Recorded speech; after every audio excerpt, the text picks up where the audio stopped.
इतिहासाला अनुसरून आम्ही सध्या जसं अजय दासरीजींनी सांगितलं, मी जाणीवपूर्वक सगळ्याच पदाधिकाऱ्यांचे, कारण एक दोघांची नावं माहीत आहेत आणि काहींची नावं माहीत नाहीत, त्यामुळे ती नामोल्लेख राहू नये आणि त्यावरून तुम्हाला पुन्हा वेगळा मसाला मिळू नये की ताईंनी याचं नाव घेतलं होतं आणि याचं नाव राहिलं होतं, तसं नको व्हायला, म्हणून मी नामोल्लेख सगळे टाळत आहे.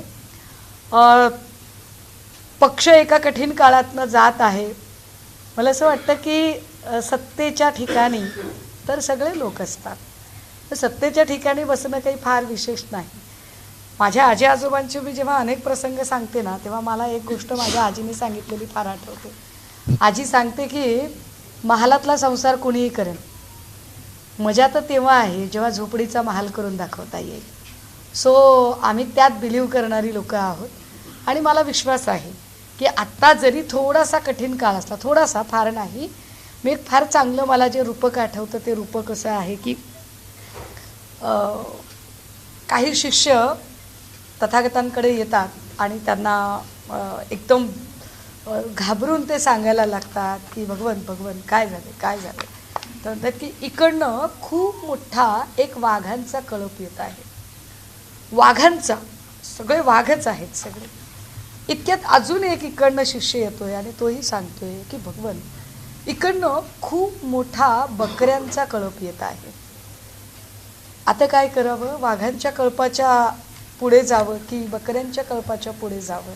आणि ते शांतपणे उत्तरत आहेत, मला सांग, जो वाघांचा कळप आहे त्याला लीड कोण करते, त्याच्या समोर कोण आहे? म्हटले वाघांचा कळप आहे पण त्याला लीड एक मेंढी करत आहे. बरं. आणि इकडे तो कळप बकऱ्यांचा आहे पण त्याला जी लीड आहे ना ते एक वाघ करत आहे. मग एक काम करा, वाघांचा कळप सोडून द्या, जो बकऱ्यांचा कळप येतोय ना त्याला कसं सामोरं जायचं त्याची युद्धनीती आखा.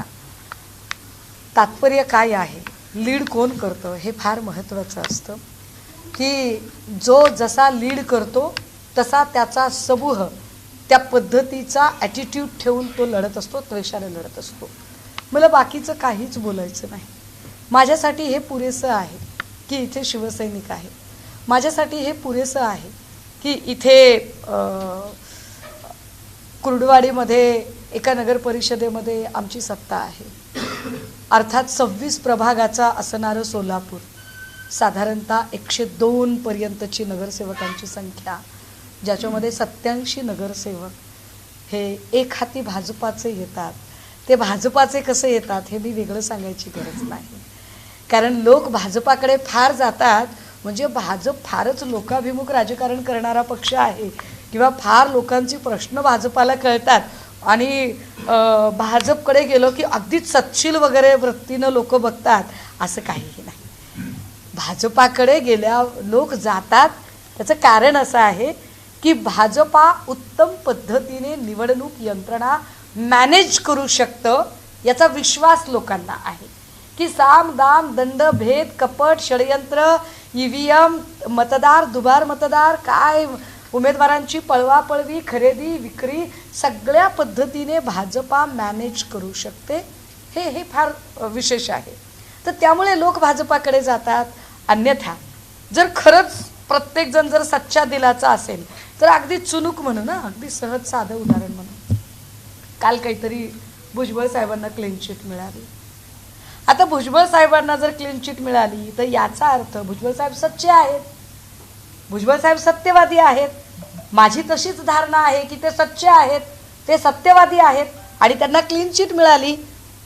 मग त्यांना जर क्लीन चिट मिळाली असेल तर त्यांच्यावर आरोप करणारा मुलुंडचा HD व्हिडिओ स्पेशालिस्ट त्याने माफी मागितली पाहिजे जाहीर की आपण एका अत्यंत सत्शील सच्च्या माणसाला त्रास दिलेला आहे, माफी मागितली पाहिजे. इवन वाईस वर्षा भुजबळ साहेबांनी आबरू नुकसानीचा दावा टाकला पाहिजे HD व्हिडिओ स्पेशालिस्टवर. म्हणजे ज्या पद्धतीने बघा की आमचे नेते सन्मान्य संजय राऊत साहेबांवरती आरोप झाले, राऊत साहेब तुरुंगवासाला सामोरे गेले, राऊत साहेब बाहेर आल्यावर राऊत साहेबांनी त्यांच्यावर केस टाकली आबरू नुकसानीची की तुम्ही अशा पद्धतीने मला हॅरॅश केलेलं आहे. कर नाही त्याला डर कसले. पण तुम्ही जर नीट बारकाईने बघितलं तर भावना गवळी असतील, यशवंत जाधव असतील, हसन मुश्रीफ असतील, अजितदादा असतील, भुजबळ साहेब असतील, कुणीही यांच्याकडे गेलेला कुठलाही अशोकराव चव्हाण असतील इथले पण खूप जण गेले असतील, फार धुतल्या तांदळाचे सगळे खूप जण गेले असतील. ह्याच्यातल्या कुठल्या माणसाने त्याला क्लीन चिट मिळाल्यानंतर, म्हणजे मी निर्दोष आहे हे सिद्ध झालं, त्यानंतर असा कोण माईचा लाल आहे, एक राऊत साहेब वगळले तर, की ज्याने भाजपवर, आमच्यावर तुम्ही खोटे नाटे आरोप केले म्हणून भाजपवर ज्याने अब्रू नुकसानीचा दावा टाकला असेल बरं? Not a single example, not only in Maharashtra, in all over India. एक असं एक्झाम्पल नाही की जो त्याला नडेल आणि त्याच्यावर केस टाकेल.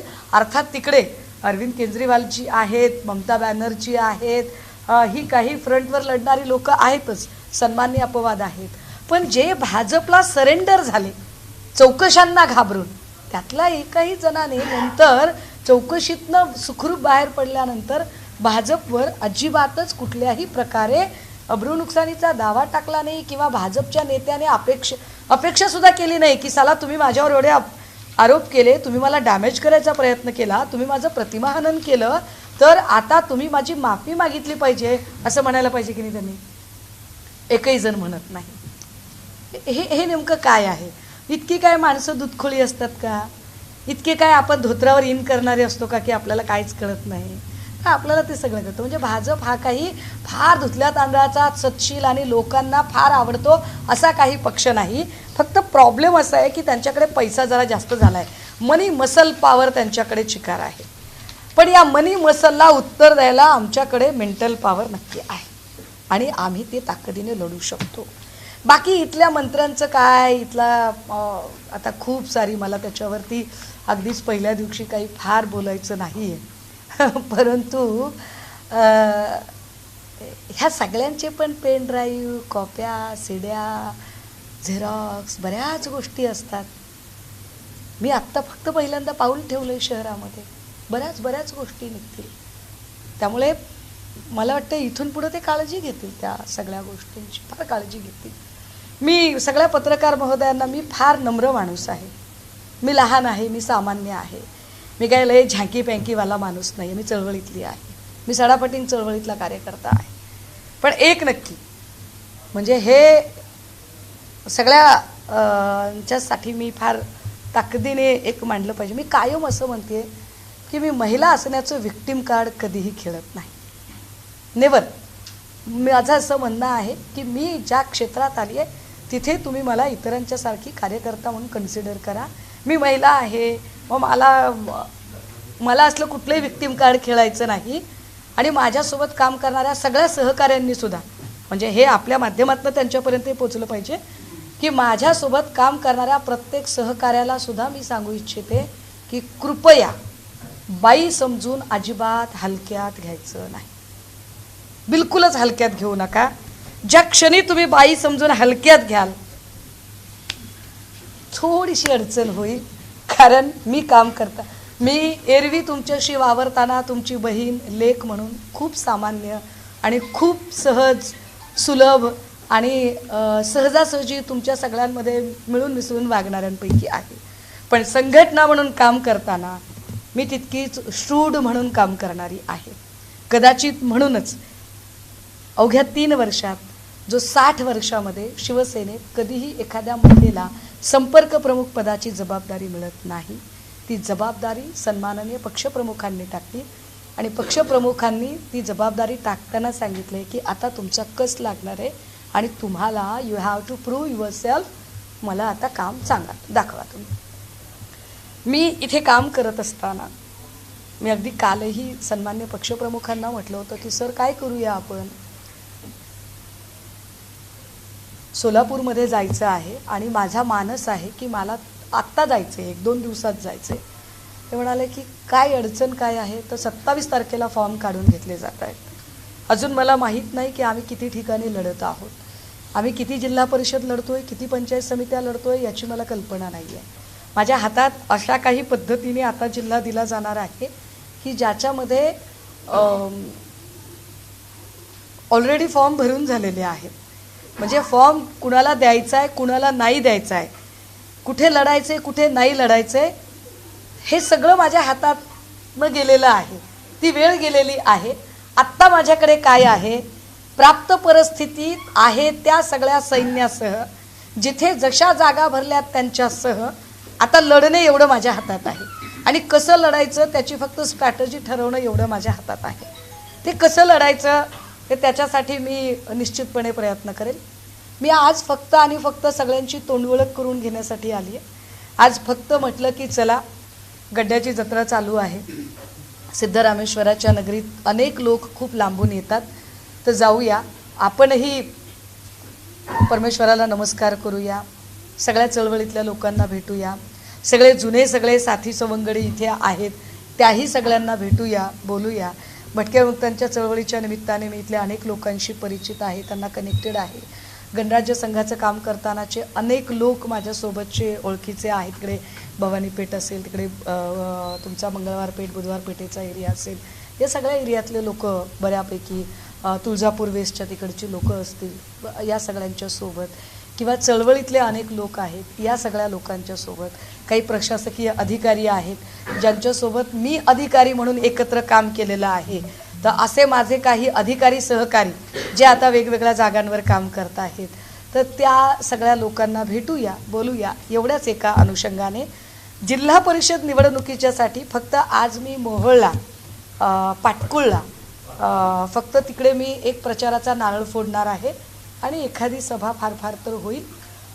पण मी 2 तारखेपासून ते 7 तारखेपर्यंत पूर्ण वेळ इथल्या सगळ्या तालुक्यांचा एक बैजवार आजचा आढावा घेतल्यानंतर माझा 6 दिवसांचा दौरा मी आखेन.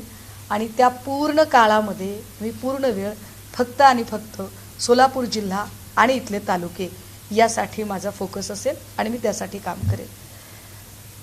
मला याची कल्पना आहे की आपण सगळे माझ्यासमोर बसलेले जे पत्रकार आहात, खरं तर मी पहिल्या दिवशी बोलते त्यामुळे जरा तुम्ही मला तेवढी ढील द्याल की एरवी मी माझी 10 ते 15 मिनिटात सटासट पत्रकार परिषद संपवते, पण हा संवाद आहे म्हणून बोलते. मला कल्पना आहे की आपण सगळ्या वेगवेगळ्या विचार प्रभावांनी प्रभावित असणारे लोक असायला हवं, कारण विविधतेत एकता असणारा आपला देश आहे. त्यामुळे काही डावे असतील, काही उजवे असतील, काही सेंटर टू लेफ्ट असतील, काही सेंटर टू राईट असतील, असे सगळेच लोक तुम्ही आहात. तुम्ही सगळेच माझ्यासाठी परमादरणीय आहात, तुम्ही सगळे माझ्यासाठी प्रातस्मरणीय आहात. मी विश्वास देते की माझ्यासोबतचा कुठलाही सहकारी किंवा तुम्ही सगळे यांच्यापैकी कुणाबद्दलही माझ्याबद्दल कुठलाही आकसभाव आधीही नव्हता, आत्ताही नाही, पुन्हाही नसेल. कारण माझ्या स्वतःच्या मित्रवर्तुळामध्ये अनेक असे लोक आहेत की ज्यांची कदाचित आपण जेव्हा कधी खाजगीत भेटू आणि ती नावं ऐकल्यावर अनेक पत्रकारांना वाटेल, ताई हे पण तुमचे मित्र? तर हो, ते आहेत माझे मित्र, जरी ते वेगळ्या विचाराचे असले तरी. पण त्यांनाही हे माहीत आहे की मी माझी विचारधारा सोडणाऱ्यांपैकी नाही. मी आपल्या माध्यमातून अजून एक गोष्ट फार स्पष्टपणे, कारण आपण पोचवणार आहात अनेक, इथे फक्त पदाधिकारी आहेत आणि आपण पोचवणार आहात अनेक लोकांपर्यंत, म्हणून की मला माहीत नाही आत्तापर्यंत काय झालं काय नाही इथे. पण कृपया ही संघटना आहे, संघटना आई असते. संघटना ज्या केडरमधनं मी आली आहे ते माझं केडर मला असं सांगतं की 2 व्यक्ती एकत्रित आल्या की एक विचार तयार होतो, त्यांना अजून काही लोक भेटली ती एक संघटन बनतं. कधी कधी एखाद्या व्यक्तीशी मतभेद होतो, अशा वेळेला व्यक्ती स्वीकारावी, व्यक्ती सोडावी की संघटना सोडावी असा जर कधी प्रश्न निर्माण झाला तर व्यक्तीला सोडून द्यावं आणि संघटनेला धरून राहावं. कधी कधी असं होतं की संघटना की विचार, तर त्यामध्ये विचार हा जास्त महत्त्वाचा असतो. माझ्या संघटनेसाठी माझा विचार काय आहे, तर माझा विचार हा आहे की माझा विचार ठाकरे आहे. माझा विचार जो महाराष्ट्राला, जो इथल्या मराठी माणसाला आणि जो संपूर्ण इथल्या खऱ्या अर्थाने, कारण शिवसेनेने जातीपातीचं राजकारण कधीही केलं नाही. शिवसेनेमध्ये खैरे साहेब असतील किंवा भुजबळ साहेब असतील, नारायण राणे असतील किंवा आढळराव पाटील असतील, आडसूळ असतील, कितीतरी जाती धर्माची लोक आणि ते नेतृत्व शिवसेनेने घडवलेलं आहे. आम्ही हे छातीत ठोकपणे सांगू शकतो की हे कोणत्याही पक्षात असले तरी हा ब्रँड शिवसेनेने घडवलेला ब्रँड आहे. त्यामुळे शिवसेना कधीही जातीपातीच्या राजकारणात जात नाही. मीही कधीही जातीपातीचा चष्मा लावून कुणालाही बघत नाही आणि तसे चष्मे कुणीही कुणाकडे लावून बघू नयेत. इथे माझ्या निदर्शनास आलेलं कुठलंही काम इथले सगळे प्रशासकीय अधिकारी फार चांगले आहेत अशी माझी धारणा आहे. इथले सगळे जे नवनियुक्त नगरसेवक आणि महापालिका आहे तेही खूप चांगले आहेत अशी माझी धारणा आहे आणि त्यांच्याकडून आम्हाला अपेक्षा आहे की ते शहराच्या बेटरमेंटसाठी काम करतील. आम्ही सभागृहात नाही, पण आम्ही सभागृहात नाही म्हणजे सभागृहावर आमचा वचक नाही. कृपया या भ्रमात एकाही सत्ताधाऱ्याने असू नये. मी सभागृहात जरी नसले, माझी संघटना जरी सभागृहात नसली तरी सभागृहाच्या बाहेरून सभागृहावर वचक ठेवणं याचं कौशल्य मी फार चांगल्या पद्धतीने जाणून आहे आणि गेल्या 3 वर्षात मी सभागृहात नसताना असं एकही अधिवेशन नसेल राज्याचं की ज्या अधिवेशनामध्ये माझ्या नावाने काही वादळं झाली नसतील. त्यामुळे ते काम करण्याचं लीलया कौशल्य आहे. मला कुणीही भेटू शकतो सोलापूरमधला, मला कुणीही बोलू शकतो. त्याच्यासाठी कुठल्याही हर्डल्स पार करायची गरज नाही की ताई बघा असं झालं तसं झालं. आणि माझ्या सगळ्या कार्यकर्त्यांनाही सांगायचं आहे, दादा हो तुमचे कुणाचे काही नाराजी पण असतील, याच्यावर नाराजी त्याच्यावर नाराजी, पण ती नाराजी तुमची असेल तर एवढं डोक्यातलं काढून टाका की कधीही बाजूला कोणी प्रसाद विक्रेता असतो, फुलवाला असतो, पुजारी असतो, अजून कोणीही असू शकेल, आजूबाजूच्या कुठल्याही लोकांना घाबरून आपण पंढरपूर सोडायचं नसतं. आपण पंढरपुरात आलोय, आपण पंढरपुरासाठी आहोत आणि त्या पद्धतीने निश्चितपणे आपण काम करू शकू. Session is open. तुम्हाला काही विचारायचं असेल तर विचारू शकता. बार्शीमध्ये नवीन पॅटर्न दिसून येतोय. शिंदे सेना, युबीटी, शिवसेना. तुम्ही तो प्रश्न विचारावा म्हणूनच मी माझ्या चर्चेत घेतला नाही. कालपासून त्याच्यावर फार चर्चा चालू होती आणि मला सोलापूर माहीत नव्हतं. सो मला असं वाटलं की मी माझ्या पक्षप्रमुखांना विचारलं पाहिजे, माझ्या संघटनेला विचारलं पाहिजे की असं काही घडतंय तर त्यावर आपलं स्टँड काय आहे, आपली भूमिका काय आहे. आणि यावर माझ्या पक्षाची भूमिका मी स्पष्ट केली पाहिजे की बार्शीचा निर्णय हा बार्शीच्या आमदारांनी त्यांच्या स्वविवेकाला अनुसरून घेतलेला निर्णय आहे. हा निर्णय संघटनेचा निर्णय नाही. हे फार स्पष्टपणे अत्यंत जबाबदारीने आणि गांभीर्याने नोंदवलं पाहिजे की बार्शीचा निर्णय हा बार्शीच्या आमदारांनी त्यांच्या स्वविवेकाला अनुसरून त्यांना जी काही स्थानिकची गणितं वाटली त्या गणितांना अनुसरून घेतलेला आहे. यावर काय पुढे, कारण तुमचा पुढचा प्रश्न काय येणार तेही मला माहिती आहे, तर यावर पुढची काय स्टेप असेल काय नाही, तर मला वाटतंय त्या संदर्भाने मी पक्षप्रमुखांशी काल बोलले आणि पक्षप्रमुखांनी मला सांगितलं की मी त्यांना स्वतंत्रपणे बोलणार आहे आणि ते त्यांच्याशी बोलतील. कदाचित उशिरा रात्री जर त्यांचं बोलणं झालं असेल तर मला कल्पना नाही अजून, ठीक आहे. परंतु जेवढी माझी माहिती आहे आणि जेवढी मला ज्ञात असणाऱ्या ज्या गोष्टी आहेत त्यानुसार आम्ही एकटे लढतोय.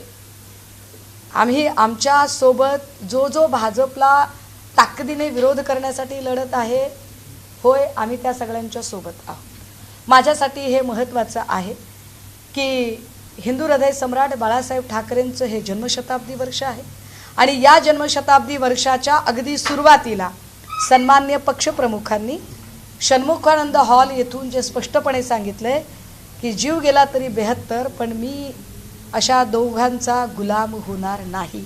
ते वाक्य आमच्यासाठी फार महत्त्वाचं आहे आणि त्या वाक्याला प्रमाण मानून आम्ही महाराष्ट्रात आणि इथं या जिल्ह्यात सुद्धा काम करणार आहोत. जसं मी म्हटलं की नगर परिषदेला काय झालं, महापालिकेला काय झालं तेव्हा मी नव्हतेच आणि आत्ता जिल्हा परिषद पंचायत समितींच्या निवडणुकांमध्ये अर्ज भरणं, युत्या आघाड्या याही सगळ्या बोलाचालींच्यासाठी मी नव्हते. पण इथून पुढे कसं लढायचं ते 7 दिवस माझ्या हातात आहेत. मी माझ्या परीनं प्रयत्न करेल, तुमच्या सगळ्यांची साथ मागेल की या 7 दिवसात मला काही करता येतं का. परंतु बार्शीची युती ही आमची युती नाही. सांगितलं की 2 तारखेला तुम्ही जिल्ह्याचा दौरा करणार आहे झेडपी अनुषंगाने, मग बार्शी तालुक्यात जाणार आणि तिथे शिवसेना युबीटी जी युती झाली त्यांचा प्रचार करणार. मी आत्ता जर म्हटलंय की मला कुठे कुठे माझे उमेदवार आहेत ते मला चेक करायचे आहेत, मी आपली ही पत्रकारांचा संवाद झाला की माध्यमांशी बोलून झालं की मी माझ्या संघटनेशी एकदा बोलणार आहे. संघटनेला बोलताना मी त्या सगळ्या बैजवार याद्या सगळ्यांकडून मागवलेल्या आहेत. या याद्या मी समजून घेईन. माझ्या माहितीप्रमाणे आम्ही सांगोल्यात चांगल्या सायझेबल जागा लढत आहोत. आम्ही कुर्डुवाडीत पण चांगल्या जागा त्या सगळ्या म्हणजे करमाळा, माढा, सांगोला या भागात आम्ही चांगल्या जागा लढत आहोत. तर त्या सगळ्या जागांचा मी जरा आढावा घेते आणि प्रायोरिटीने जरा माझं तिकडे पण लक्ष असणार आहे. राहिला प्रश्न बार्शीचा, तर मला असं वाटतं की बार्शीला आमदार आहेत आणि आमदार लढतील. गरज वाटली आणि पक्षप्रमुखांचे माझं जसं म्हटलं की माझं बोलणं अजून झालेलं नाही, तर तेव्हा ठरवू आम्ही. तुमच्या निवेदनामध्ये असं म्हटलं की पेनड्राईव्ह, कॉपी, सीड्या माझ्याकडे आहेत. मुख्यत्वे सोलापूरमधील कुठल्या नेते किंवा मंत्री असतील त्यांच्या तुमच्याकडे तशा? दादा, शाळेचा पहिला दिवस आहे. शाळेच्या पहिल्या दिवसात फक्त पुस्तकाला कव्हरं टाकायची असतात. आता कव्हरांना टायटल द्यायची आहेत.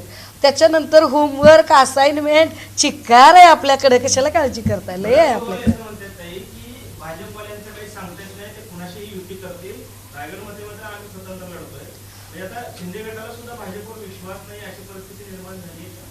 एक लक्षात घ्या, भाजपा वापरते आणि फेकून देते हे तर सगळ्यांना ज्ञात आहे.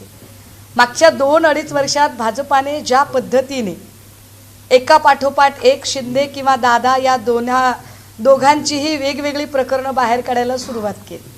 उदाहरणार्थ अजितदादांच्या संबंधाने कोरेगाव पार्कच्या जमिनीचं प्रकरण असेल, 70,000 कोटीच्या घोटाळ्याचा वारंवार उल्लेख असेल किंवा अगदी म्हणजे सत्ता सुरू होतानाच पहिल्याच वर्षात पहिली धनंजय मुंडेंची विकेट असेल, दुसऱ्या वर्षात दुसरी माणिकराव कोकाटेंची विकेट असेल, सातत्याने त्यांच्या मंत्र्यांना वादग्रस्त ठरवणं असेल किंवा शिंदेंचा विचार केला तर संजय शिरसाटांवर लागलेली SIT असेल किंवा संदीपान भुमरेंच्या जागेचा विषय असेल, भरत गोगावलेंच्या पालकमंत्रीपदाचा अजूनही तिढा न सुटणं असेल किंवा अगदी त्याच वेळेला स्वतः उपमुख्यमंत्र्यांकडे असणारं खातं UD अर्बन डेव्हलपमेंट त्या नगरविकास खात्याचीच लागलेली चौकशी असेल किंवा रामदास कदमांच्या पत्नीच्या नावे असणाऱ्या डान्स बारची चौकशी असेल किंवा स्वतः मुख्यमंत्र्यांच्या भावाच्या रिसॉर्टच्या संबंधाने जी सगळी मागच्या महिन्यामध्ये जे ड्रग्जचा विषय जो निघाला ही सगळी माहिती असेल, एका पाठोपाठ एक शिंदे आणि अजितदादा याच लोकांची सगळी प्रकरणं कशी बाहेर येतात? याचा अर्थ भाजपा धुतल्या तांदळाची आहे का? तर असं अजिबात नाही. मुळात अमित शहांनी जे सांगितलं की हम 100% भाजपा की ओर बढ़ रहे हैं और 2029 में हम किसी की भी बैसाखियों की हमें ज़रूरत नहीं पड़ेगी, इस तरह से आस्ते कदम हम चल रहे हैं. तर ती त्या दिशेने ते वाटचाल करत आहेत. त्यांना दर्प तसा खूप होता, पण मुंबईकरांनी त्यांचा दर्प पाक चक्काचूर केलेला आहे त्याचा. आणि त्यांना पुन्हा एकदा कितीही नाही म्हटलं तरी कुबड्यांची गरज पडणारच आहे. तुम्ही आता म्हटले की भाजपवर साम दंड आहे आणि निवडणुकीचं तंत्र त्यांनी अवगत करते, पण तुमचे शिवसैनिक जे 3 जिल्हा प्रमुख सोडून गेलेत दुसऱ्या पक्षात, त्यांचं असं म्हणणं होतं की वरिष्ठ कधी तर सोलापूरला फिरतलेच आहेत, कधी उद्धव साहेब नाही, संजय राऊत नाही, काय नाही, मग कशासाठी लढायचं आपण? वर्णच आपल्याला काय कळत नाही. ऐका मुळात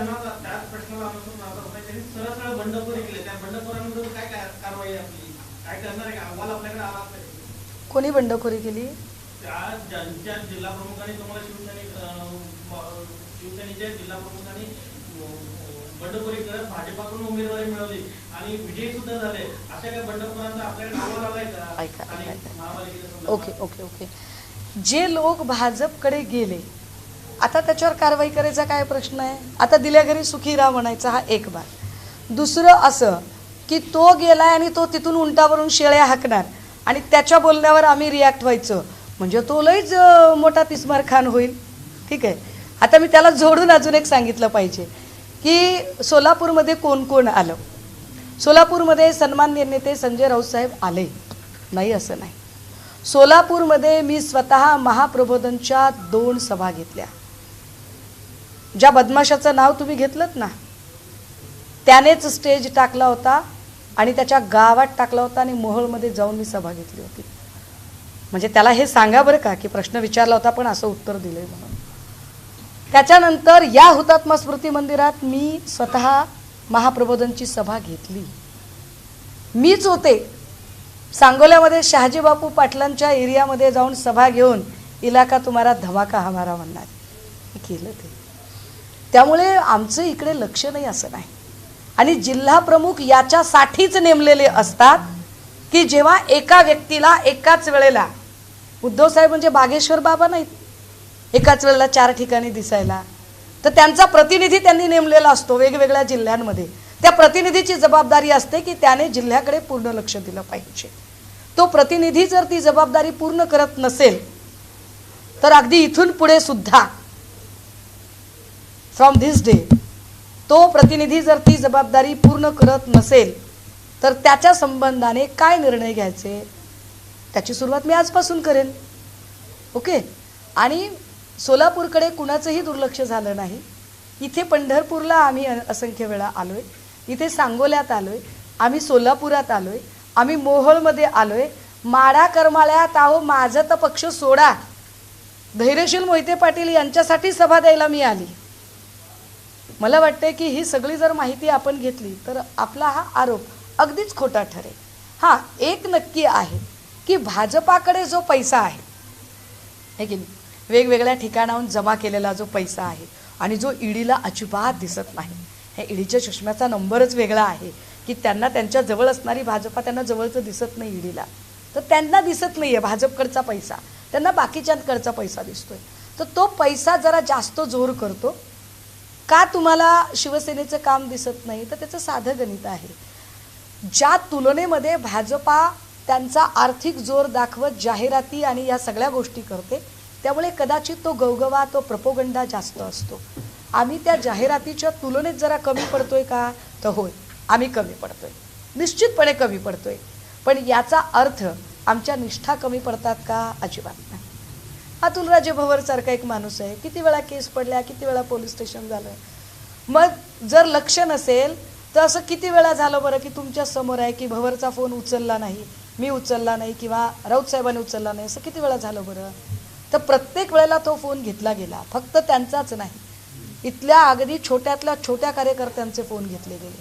मी सोलापूरमध्ये नसेल पण सोलापूरमधली अशी कितीतरी माणसं आहेत, मग ती अगदी म्हणजे इकडे रेखा आडकी असेल किंवा अगदी शरद कोळी असेल, कोणीही, याच्यातला एकही माणूस असा नाही की ज्यांच्याशी मी कनेक्टेड नाही किंवा ज्यांना मी बोलले नाही. अगदी अक्कलकोटमधले काही प्रॉब्लेम असतील तरीसुद्धा मी असंख्य वेळा त्याच्यावर बोललेली आहे. तरीही तुमच्या अपेक्षा इथून पुढे पूर्ण केल्या जातील. एक काळ असा होता की बाळासाहेबांचा आदेश निघाला तर आपला जीव देण्यासाठी सज्ज असणारी शिवसैनिकांची एक पिढी होती. आणि आता असं दिसतंय की सत्तेवर असताना सुद्धा उद्धव साहेबांना 40 आमदार सोडून जातात, त्यानंतर काही खासदार सोडून जातात, अगदी विधानसभेच्या वेळेला निवडणुकीत उमेदवार सोडून जातात, आपला बी फॉर्म घेतात आणि तिसऱ्याची उमेदवारी स्वतःच्या दुसऱ्या पक्षाकडे उमेदवारी भरतात. शेवटपर्यंत म्हणजे कालपर्यंत सुद्धा धक्के बसतायत शिवसेना या सगळ्या धक्क्यातून का सावरत नाहीये? कारण काय? म्हणजे तो निष्ठावंत सैनिक आहे, तो आता असा कसा काय भेटेल झालेला? एक लक्षात घ्या, असं नाही की बाळासाहेबांच्या काळामध्ये बंड झाले नाही किंवा बाळासाहेबांच्या काळात कधी कुणी गेलंच नाही. नारायण राणे किंवा भुजबळ यांच्यासारखी माणसं बाळासाहेबांच्या काळातच गेली होती की. त्यामुळे जाणाऱ्याला काय कधी सांगता येत नाही की तो कसा रिॲक्ट करेल, जाणारा काय पद्धतीने विचार करेल, तो काही मुद्दा असू शकत नाही. पण बातम्या ज्या केल्या जातात ना की अमुक एक गेला धक्का, तमुक एक गेला धक्का, तर खरंच तो धक्का असतो का? अहो मला सांगा, मुंबईतले तब्बल 56 नगरसेवक निघून गेले, 56 नगरसेवक, सगळे आमदार निघून गेले होते. राखेतनं हा पक्ष उभा राहिला, नवं चिन्ह घेऊन उभा राहिला. लोक म्हणाले की अहो नाही, अमुक एक चिन्ह फार लोकांच्या अगदी म्हणजे मनी मानसी ठसलेलं आहे, तरीसुद्धा एक नवं चिन्ह घेऊन आम्ही उभे राहिलो आणि नवं चिन्ह घेऊन आम्ही लोकसभेला 9 खासदार, विधानसभेला 20 आमदार आणि देशातली नव्हे आशिया खंडातली सगळ्यात मोठी महापालिका, त्या महापालिकेत तब्बल 65 नगरसेवक निवडून आणू शकलो. 22 वर्षा ज्यांच्याकडे चिक्कार पैसे आहेत त्यांना फक्त 4 संख्या जास्तीच्या मिळाल्या. त्यावरनं एक गोष्ट आपण सगळेजण आपल्या लक्षात आली असेल की भाजपा किंवा हे लोक जे आहेत ही नेते चोरणारी माणसं आहेत. शिवसेना नेते घडवणारा ब्रँड आहे. एक जाणकार शेतकरी जो असतो त्या शेतकऱ्याचा एक धर्म असतो, पाऊस पडो न पडो त्याने पेरलं पाहिजे, त्याने पेरलं पाहिजे. तसा शिवसेनेचा एक धर्म आहे. सत्ता येईल सत्ता जाईल पण शिवसेना लढत राहील. 20% राजकारण 80% समाजकारण शिवसेना करत राहील आणि आम्ही त्या पद्धतीने काम करत राहू आणि करून दाखवू.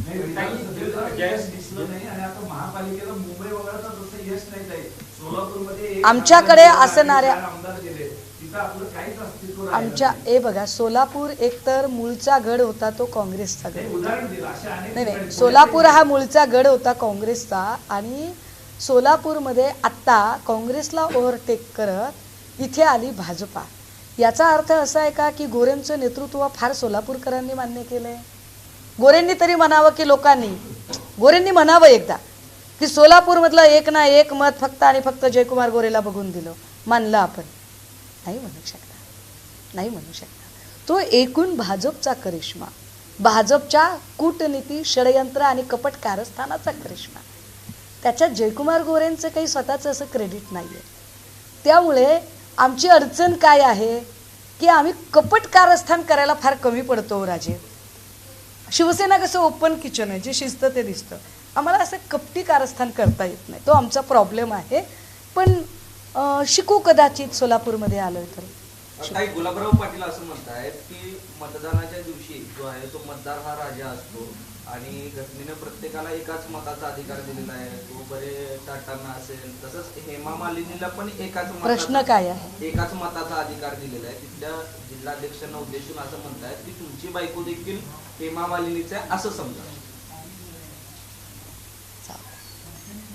मला ना खरंच माझी डिग्निटी राखावीशी वाटते कधी कधी की आपण नाही तेवढ्या खाली जावं म्हणून. बक्ष दिया. चला. इम्तियाज जलील असं म्हणतात की महाराष्ट्र हिरवा करू, त्यावरती नवनीत राणा असं म्हणतात की यांच्या 7 पिढ्या गेल्या तरी महाराष्ट्र हिरवा होणार नाही. इम्तियाज भाईंबद्दल व्यक्तिशः मला आदर आहे, व्यक्ती म्हणून खूप आदर आहे. परंतु आत्ता जे काही त्यांचं चाललंय ना, इकडून एकाने बोलायचं तिकडून एकाने बोलायचं, यात खरंच मला अजिबात एकही शब्द बोलायची इच्छा नाही आहे. कारण जेव्हा एक स्क्रिप्टेड गेम चालू असतो, ॲप डाउनलोड करतो ना आपण, त्या ॲप डाउनलोड केल्यावर आपल्याला माहिती असतं की त्याच्या स्टेप कशा असणार आहेत, फर्स्ट स्टेप काय, सेकंड स्टेप काय, थर्ड स्टेप काय. तर त्या स्क्रिप्टेड गेममध्ये मला जाण्यात काहीही इंटरेस्ट नाही. नुरा कुस्ती आहे, खेळली पाहिजे भाजपने. फक्त भाजपने ती नुरा कुस्ती खेळताना अचलपूर अमरावतीमध्ये जी काही युती केली आत्ता MIM सोबतची, ते नेमकं काय आहे त्यांना एकदा विचारलं पाहिजे की भाजपचा जो एकूण झेंडा आहे, वर भगवा आणि खाली हिरवा, तो हिरवा रंग म्हणजे ते MIM आहे का? की भाजपचं जे वरचं भगवं कमळ आहे त्याचा जो हिरवा देठ आहे तो हिरवा देठ म्हणजे MIM आहे? एकदा त्यांना हा बोला बोला. राज ठाकरेंऐवजी जर उद्धव ठाकरे साहेबांनी जर काँग्रेस बरोबर युती केली असती तर अधिक फायदा झाला असता. जर तरच्या राजकारणाला काहीही अर्थ नसतो. आम्ही राजकारणात आहोत, आम्ही परमार्थाच्या क्षेत्रात नाही आहोत दादा. जर असं झालं असतं तर असं केलं असतं, अजिबात नाही. आम्ही एका राजकारणाच्या क्षेत्रात आहोत आणि मला असं वाटतं की इथे टीका टिप्पण्या होत राहतात, इथे फीडबॅक मिळत राहतात, इथे प्रत्येक वेळेला आपण एरर अँड ट्रायलने गोष्टी करत राहतो. मात्र आत्ता ह्या जन्मशताब्दी वर्षामध्ये जन्मशताब्दीच्या दिवशी जेव्हा 2 ठाकरे एकत्रित येतात तेव्हा हे चित्र तमाम महाराष्ट्राच्यासाठी सुखकर असतं, एवढं नक्की. धाराशिव जिल्ह्यात झेडपीचे इलेक्शन आहे, मात्र तिथं कुठेतरी भाजपने शिवसेना शिंदेची जी पक्ष आहे तो हायजॅक केल्याचं चित्र पाहायला मिळतंय. मला ऐका ना, भाजप आणि शिवसेनेला त्यांचे प्रवक्ते आहेत, मी का त्यांच्यासाठी प्रवक्तेपणा करू? मी माझ्या पक्षाची प्रवक्ता आहे, मला माझ्या पक्षाचे प्रश्न विचारा, सोलापूरचे प्रश्न विचारा, त्यांचं काय चाललंय त्याच्यावर मी कशासाठी सांगू? आमदारांचा मुलगा आहे त्यांचे एपी फॉर्म त्यांनी वाटप केले, ते त्यांचं त्यांना माहिती. नगर परिषद निवडणुकामध्ये नगर परिषद निवडणुकामध्ये एक पॅटर्न दिसला होता, बिनविरोधचा पॅटर्न. भाजपने तोच पॅटर्न जिल्हा परिषदमध्ये पण दिसतो. सिंधुदुर्ग कोकण भागात जवळपास 11 जिल्हा परिषद जे बिनविरोध निवडून आले, ते बिनविरोधाच्या राजकारणात कशा पद्धतीने ये पैसा बोलता है. ये पैसा तोलता है. खरं तर निवडणुकीच्या राजकारणामध्ये मतदारांना चॉईस असला पाहिजे. मतदारांचा चॉईस तुम्ही अशा पद्धतीने काढून घेताय म्हणजे एका अर्थाने तुम्ही लोकशाही मारत आहात. काही निवडणुकीच्या काळात सोलापुरात शिवसेनेचा वाताहत झाल्यासारखी स्थिती होती, निर्णायक स्थिती होती, बंडखोरीची स्थिती होती, एकमेकाची पदाधिकारी सुद्धा नीट बोलत नव्हते, संपर्कात नव्हते, आंदोलन झाले त्या काळात अगदी निवडणूक सुरू असताना. तर या सगळ्या पार्श्वभूमीवर आपण सोलापूरची शिवसेना बांधणीसाठी काही संकल्प आणि काही बदल केले जातील काय, अशी काही चिन्ह आहेत का? मी आपल्याला अगदी सुरुवातीला म्हटलं की इथं माध्यमांशी संवाद साधल्यानंतर मी माझ्या संघटनेच्या पदाधिकाऱ्यांशी बोलून सगळा आढावा घेणार आहे. आज माझा पहिला दिवस आहे आणि सपोज माझ्या संघटना बांधणीची काही स्ट्रॅटजी जरी असेल तर मला सांगा, जर मी ती तुमच्याशी डिस्कस केली तर ती स्ट्रॅटजी कशी राहील बरं. सो मला काही गोष्टी माझ्या स्ट्रॅटजी बनून राहू द्या, काही गोष्टी मला तुमच्याशी बोलू द्या. मुंबईमध्ये भाजपच्या मुंबईमध्ये भाजपच्या जयकुमार गोरे यांनी एक वक्तव्य करताना काँग्रेसच्या महिला खासदार जे आहेत फडणवीस यांच्यावर टीका केली होती. 2 कदम पीछे नहीं किया, 50 कदम नीचे गेले वो भी टांग ऊपर. काय आहे माहिती आहे का, नाही गोरे बोलले त्याच्यात काय विशेष आहे हो, काय आश्चर्य वाटायचं कारण नाही. पृथ्वीचा आकार केवढा ज्याच्या त्याच्या डोक्या एवढा. जो ज्या संस्कृतीमध्ये वावरतो तो ती संस्कृती ते संस्कार दाखवतो. तो भाजपचा संस्कार आहे, त्यात फार काय मोठी गोष्ट आहे. उन्नाव कटवाच्या बलात्कार कांडामध्ये ज्या कुलदीप सेंगरवर आरोप होते त्या कुलदीप सेंगरची मिरवणूक काढणारी भाजपा, महिला खेळाडूचं यौन शोषण करण्याचा आरोप ज्या ब्रिजभूषणवर त्या ब्रिजभूषणला उमेदवारी देणारी भाजपा, बदलापूरमध्ये ज्या तुषार आपटेवरती आरोप आहे त्या तुषार आपटेला स्वीकृत नगरसेवक करणारी भाजपा, फलटणमध्ये संपदा मुंडे प्रकरणामध्ये ज्या रोहित नागतिळेवरती आरोप आहे त्या रोहित नागतिळेला उमेदवारी देऊन निवडून आणणारी भाजपा. अजून किती उदाहरणं देऊ, माझ्याकडे चिक्कार आहेत बरं का. नाही. तर त्याच्यामुळे गोरे याच्यापेक्षा वेगळे वागले असते तर बातमी झाली असती. गोरे जर म्हणाले असते ना की प्रणितीताई आपण माझ्या बहिणी आहात आणि मी माझ्या बहिणीबद्दल काहीही बोलू इच्छित नाही, तर ती बातमी झाली असती की अरे बापरे हाऊ इट इज पॉसिबल, गोरे चक्क इतकं संस्कारी भाषा बोलले, तर बातमी होईल. पण गोरे ज्या पद्धतीने बोलले इसमें कोई ये बड़ा लाजमी है ये. म्हणजे बघा काल तिकडे काहीतरी मुंबऱ्यात झालं तेव्हा आवाड काय म्हटले की आप कुछ भी बोलो मैं आपके खिलाफ नहीं बोलूंगा. ती संस्कृती झाली. हा फरक आहे, संस्कारांचा फरक आहे. असो आता मुंबईमध्ये भाजपचे 11 उमेदवार जे आहेत ते पराभूत झालेले आहेत आणि त्यांनी असं आरोप केलेला आहे की शिवसेना शिंदे गटाने आम्हाला मदत केलेली नाही कोणत्याही, त्यामुळे आम्ही पराभूत झालो. कोणाचे? भाजपचे. अरे ते मला कशाला विचारताय? भाजप आणि सेनेची लागलेली कलगीतुरा त्यांच्यातली कुस्ती त्यांना मिटवू देत ना. मी कशाला पंच होऊ त्या दोघांमध्ये. तुम्हाला काय वाटतं वैयक्तिक? मी अशा रिकाम टेकडे नाही कामं करणार. भविष्यात टिकेल असं वाटतं? मी थोडी बागेश्वर बाबा आहे की मी त्याच्यात भविष्य सांगू शकेन. सोशल मीडियामध्ये महिलांच्या प्रतिक्रिया येतात एखाद्या विषयावरती, तर त्याच्या खाली जे येतात ना सगळे आहेत, तर त्याच्यावरती काही महिला संघटनांच्या वतीने काही विचार आहे की नाही. त्याच्यावर सन्माननीय मुख्यमंत्र्यांनी आयोग नावाची एक अंधश्रद्धा नेमलेली आहे की ज्याची लोकांची अंधश्रद्धा आहे की आयोग काम करत असतो. तर त्या आयोगाला लोकांनी बोललं पाहिजे, विचारलं पाहिजे की चला तुमचं हे पण जरा काम आहे बघा ना. हो मी दादा मी जेव्हा कधी विधिमंडळात जाईल ना तेव्हा नक्की मी त्याच्यावरती काम करेन.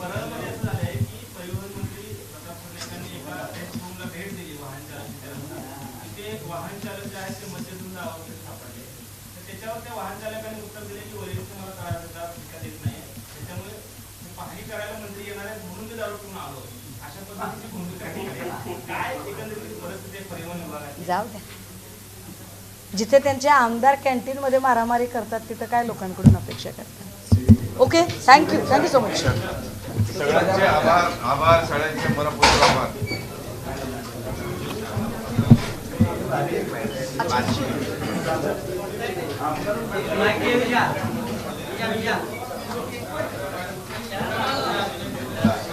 माझा एनडीटीव्ही आहे.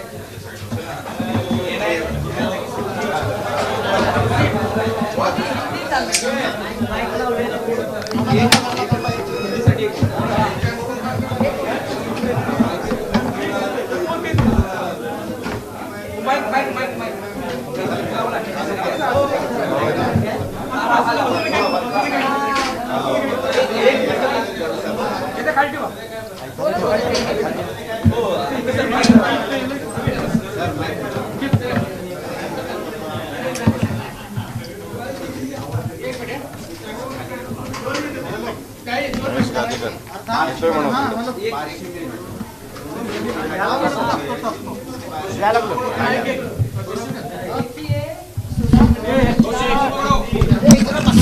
अरे एक सेकंड थांबा.